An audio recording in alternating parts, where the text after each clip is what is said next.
You're listening to Business Pulse Talk Radio. I'm your host, Michael Brette. Business Pulse, it's all about business all the time, and we're the heartbeat of business. Today we're going to address some issues. I've been getting a lot of phone calls and emails about the cost of raising capital. We've talked about equity crowdfunding, private placements, Regulation A offerings of taking a company public. And now we're going to go through those, but we're going to be talking not so much about procedures, but about the cost of doing those elements, those systems to raise capital. And yes, there is a cost to raising capital. There's no such thing as a free lunch. I get phone calls and emails, probably 10 to 12 a week. Somebody wants to raise $1 million to $10 million and they're broke. I tell them, look, if you're broke, you have no business trying to raise capital from the public because that means you're not going to be doing it legally. Now, what do I mean by that? Well, let's get into equity crowdfunding. It was established under the Jobs Act in 2011. Now, equity crowdfunding allows a business to raise up to $1 million in a 12-month period. In order to do that, you need to hire a securities lawyer to prepare a Form C, which is the form you get from the SEC. The Form C is, it looks like a private placement when you fill out the form. It's basically a disclosure document. Now, once that is completed and comes back from the SEC, there is no formal approval process, so there's really no delay. Once it's filed, and it comes back, basically you're effective. You can then upload your information, your Form C, and other collateral materials to a funding platform. Now, this is a very critical element. You cannot do an equity crowdfunding offering unless you upload it to an SEC-approved funding platform. You can't do it on your own. And the platforms charge a fee for doing this. And typically what you want to do is you want to work with a FINRA registered broker-dealer platform. And there's a few reasons behind that, and we'll get into it. So again, once you have your Form C completed and back from the SEC, then you need to upload that plus your videos, any pictures, or any other marketing brochures or material to the funding platform. Now, once that's done, you can't just sit back and think the money's going to come rolling in. Part of the elements of the equity crowdfunding is you are allowed to do advertising, marketing, which means you can do emails marketing, you can do social media marketing. If you have the budget, you can do radio, you can do television. There's many different forms of promotion and advertising that you can do. Now, having said that, there are restrictions on what you can say. We're not going to get into those restrictions in this show. We'll address those later on in other shows. But there are restrictions on what you can advertise. The nice thing about equity crowdfunding, and that's one reason why it was put into the Jobs Act, is so small businesses could raise up to $1 million in a 12-month period using equity crowdfunding and the funding platforms. Now, there are some costs involved with this. You need to have some accounting done for your financial statements. Typically, that will cost anywhere, between $3,000 to $7,000 for an accountant to put your financials in order. Now, you don't need to have audited financial statements for equity crowdfunding. You can just have reviewed statements or internally prepared statements, depending upon the dollar amount that you're trying to raise. If it's your first time raising the $1 million, you don't need audited statements. But if you've done other equity crowdfunding offerings, then you need audited statements to raise the $1 million. So there are some technicalities with the statute and with the rules and regulations. That's why I caution everybody, you cannot do an equity crowdfunding raising on your own. You need to go out and hire competent SEC counsel. You have to have a good SEC attorney. You can't use a divorce lawyer, an accident lawyer, an estate planning lawyer. You can't use somebody other than an SEC attorney. You need to make sure everything is done correctly. Now, legal fees to do an equity crowdfunding. Most attorneys will charge anywhere between $5,000 to $7,000 to prepare the Form C, which again is kind of like a prospectus, kind of like a private placement document, but it's on a form that's put out by the SEC. Then you have certain commissions that will take the funding platform will take out of the money that's raised. You have marketing fees, and this is a very critical element here. I hear it so many times. People say, look, I tried an equity crowdfunding. It didn't work. Okay, did you have a marketing budget? No, I didn't. I'm broke. Well, if you don't market the offering, even though you go through you hire a lawyer, you get your documents uploaded, and everything is on the funding platform, but if nobody knows your offering is there, they can't invest. And the platforms cannot advertise and market your specific offer. Now, they can put out a press release that says these 5 companies have chosen our funding platform and uploaded their documents, but they cannot market and promote a specific offering. You're just not allowed to do it. So it's up to you to put together your marketing materials. Again, email campaigns, social media, television, radio is very important. Any kind of information you could use to get people to go to the funding platform, look at your Form C, your business plan, all your videos, whatever you've uploaded, that way you get the investors to the platform to fund. And when they get there, if they read everything, they want to invest $100 or $200 or whatever your minimum investment is, they push an invest button, and then a licensed broker qualifies them, make sure that they are not investing too much money that they can't afford, and then they close the financing. Typically, you want to get your offering done within 60 to maybe 90 days. You don't want to extend it beyond that. And then, like any offering, there are ongoing reporting requirements, with the SEC. That's why it's very important that you do not try to do this alone. You need to have competent SEC counsel to advise you along the way, because it's just not something that people can do on their own. I know they try it. It just doesn't work. That's why you hear so many horror stories of somebody saying, well, I tried equity crowdfunding and it didn't work for me. Most of the offerings failed. 90% of the offerings on Kickstarter and Indigogo, those are rewards-based. Those are not equity crowdfunded, but I'm using it as an example. 90% of the projects uploaded to Kickstarter and Indiegogo do not get funded.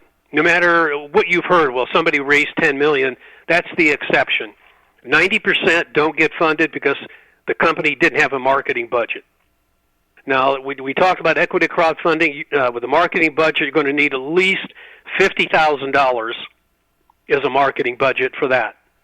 Next, we're going to be talking about using a private placement under Reg D506C. We've talked about this before in the show. We've talked about the technicality. Now we're going to get into the cost of doing it. And again, you need to have competent counsel to guide you along the way. Now, you need to have a subscription document to raise the capital. And in some cases, you're going to need what we call in the business a private placement memorandum. A PPM is basically a disclosure document. It incorporates your business plan. It incorporates information about what you're doing and about the business, but it also acts as a risk disclosure document so that the investor understands what he's getting into, what he's putting his money into, and you need to have that drafted by a securities lawyer to make sure you've got all the T's dotted. Part of that subscription document will include a term sheet, templates for information that you send to the investors. It'll have a securities purchase agreement. It'll have your restated articles of incorporation. Again, risk disclosures.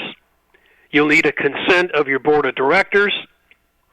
And the list goes on and on and on as what is required to legally raise capital with a private placement. Now, this is different than the equity crowdfunding we talked about, but it's similar in fashion.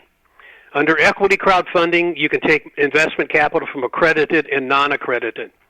Under this scenario we're talking about, the Reg D506C private placement, you can only take capital from accredited investors.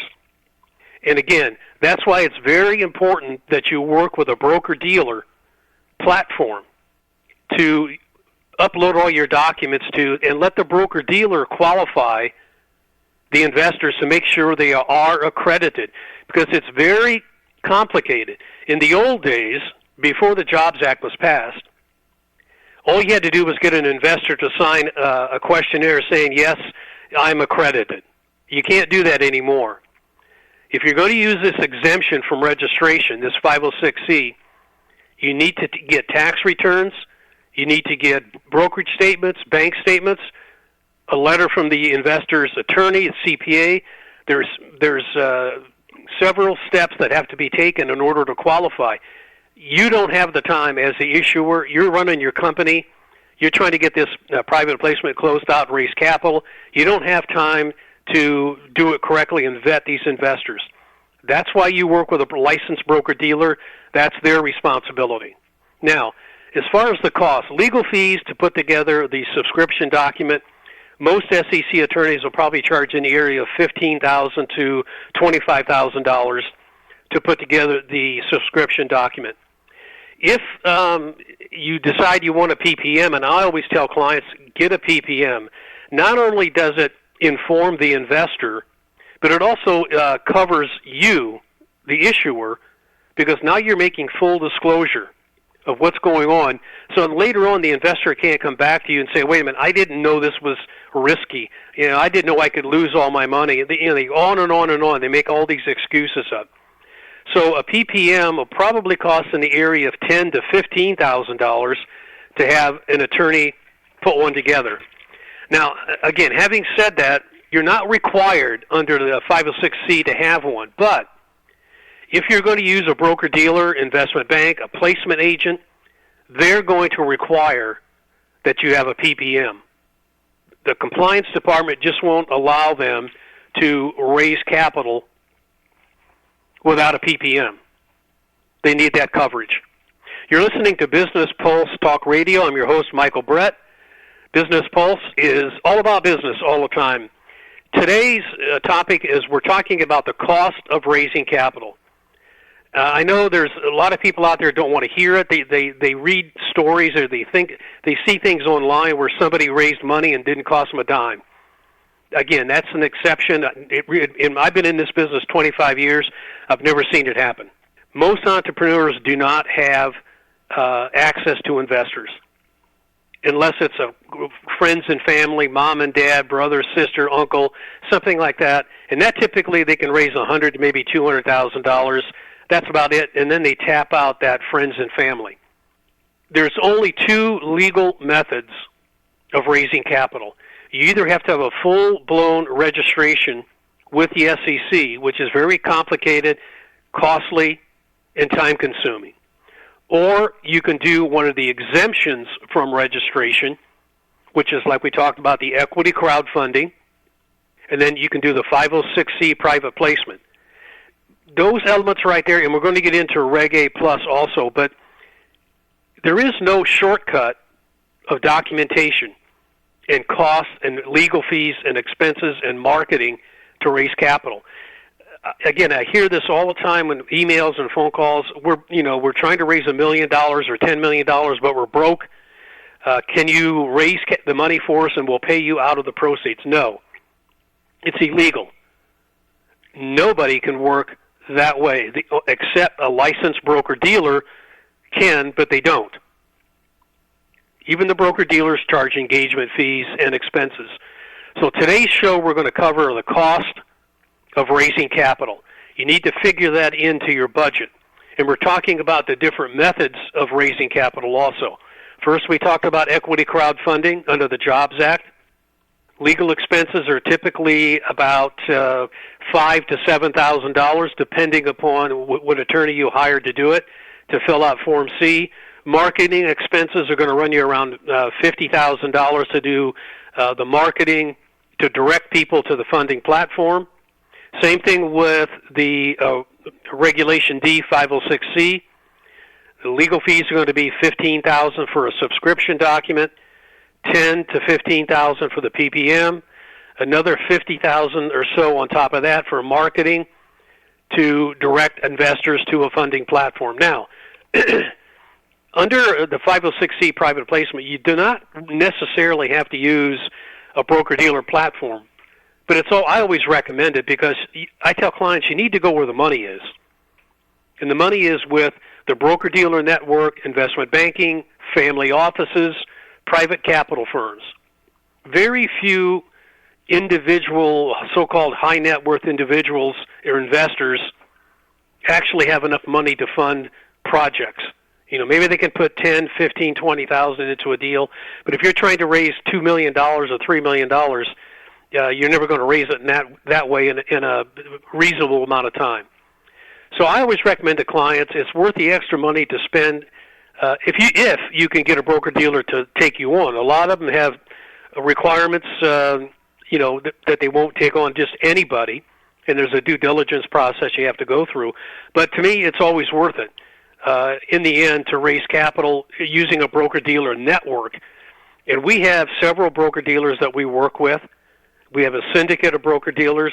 Now, what do I mean by that?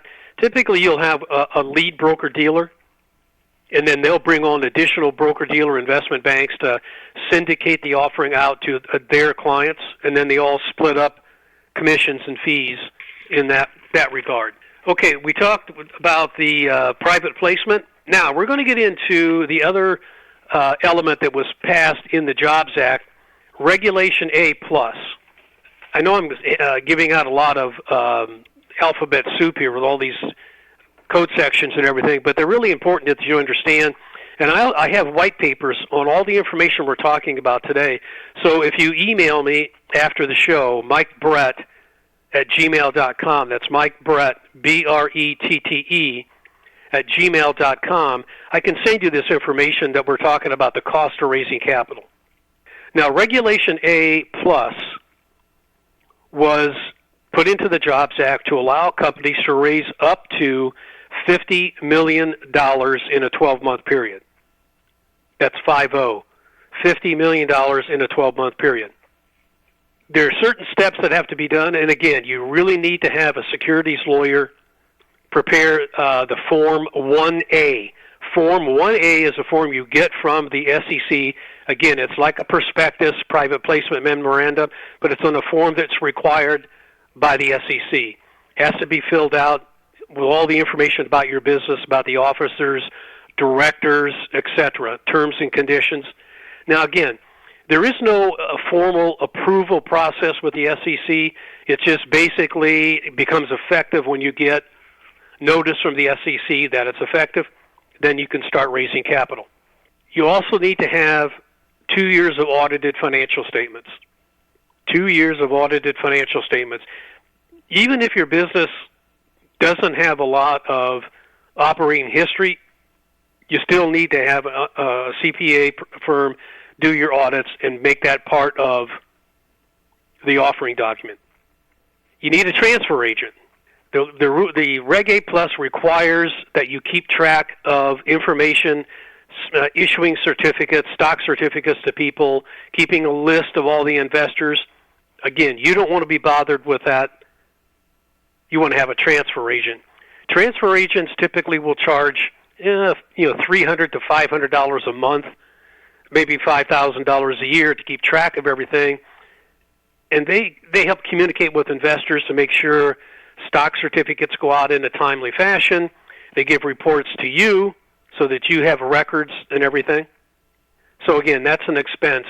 Legal fees to do a Regulation A will run typically about $65,000 and up to $150,000. That's the range, depending on the lawyer you hire to do it. The audit fees will run anywhere from $25,000 to $150,000, again, depending on what you have the audit. Now, if you don't have much of an operating history, maybe your audit won't be as much, but that's something you need to check with your own accountant. Now, one of the twists that has happened recently is NASDAQ and the New York Stock Exchange have stopped listing Reg A Plus offerings on their exchanges unless the company has at least 2 years of operating history. And the reason they've done that is a lot of the offerings, Reg A Plus offerings that were done in the last year and a half or so, they come out at a $10 price, and within 60 or 90 days, the price drops by 50%. And there's a lot of reasons behind that. First, the valuations were too high. They weren't correct. Just a lot of things. But the reason in most cases that it dropped was the valuation was too high, and the company really didn't have the revenue to support what they were doing.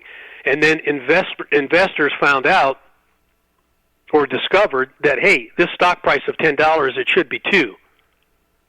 So that's one reason that the NASDAQ and the New York Stock Exchange have changed the rules. Now, again, all these areas that we're talking about, equity crowdfunding, the Regulation D offering, Regulation A plus offering, these are not offerings you should try to do on your own. You need to go out and hire counsel. You need to hire CPA firms, transfer agents, and you need to engage broker-dealers. Now, let me cover that broker-dealer engagement with the Reg A plus. I had one gentleman call me up. He's been out there now about 4 years trying to get his Reg A plus going, and he's never going to be successful at it. Why? Number one, he didn't have SEC counsel prepare his document. He did it on his own. Number two, he didn't engage a licensed broker-dealer to help him along the way. FINRA, which is the organization that regulates broker-dealers, requires that the broker-dealer be engaged right at the beginning when the paperwork is filed with the SEC. You can't go backwards. You can't file everything, try to do it on your own, and then try to hire a broker-dealer, and do it backwards. It just doesn't work. There's a company out there called Elo Motors. They were one of the first companies about 3 years ago, 2.5 years ago, that attempted to do a Regulation A offering on their own because they figured they had a large pool of customers that they could rely on. Well, they were trying to raise $25 million, and they only ended up raising 17 because they didn't engage broker-dealers. And broker-dealers wanted in on the deal, but the company didn't want to pay the engagement fees or didn't want to go through the process. And so they really suffered when it comes to raising money. And again, I emphasize this point. The broker-dealers are the ones who have the money. The investment banks have the money. So if you're trying to raise capital, you need to spend that money in order to access the capital you need. The other thing you need to keep in mind is that the marketing aspect of all these offerings we've talked about may seem like an expense, but it's critical that you do marketing on all the offerings we've talked about. Because again, if investors do not know about your offer, they can't write you a check. It's that simple. And again, I repeat myself, most entrepreneurs trying to raise money do not have a network of investors. They try to go online, they try to helter-skelter send out business plans, pitch decks. Take this as a word of caution. You cannot raise capital with a business plan or a pitch deck. It's illegal.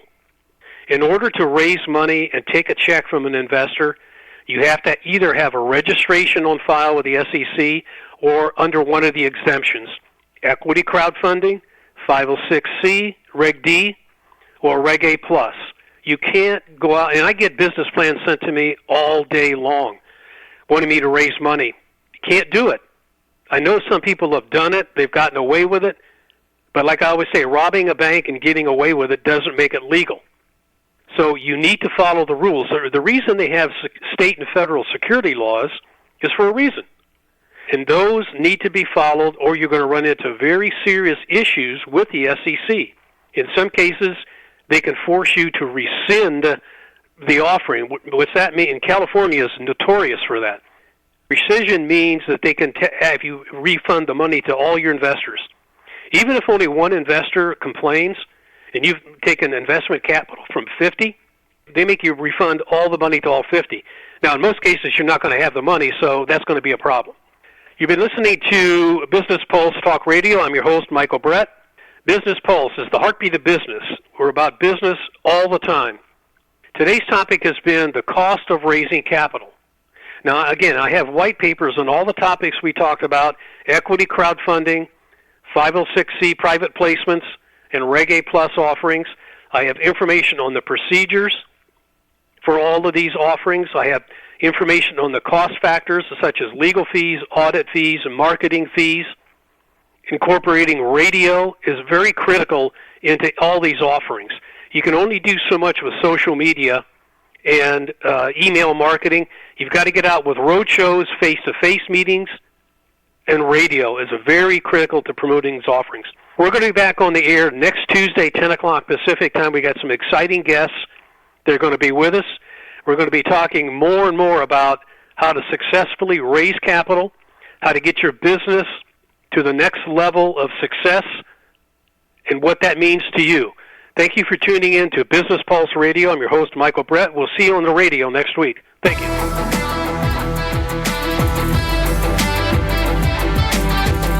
You've been listening to another example of Business Pulse Radio right here on Orange County's only business channel, OC Talk Radio.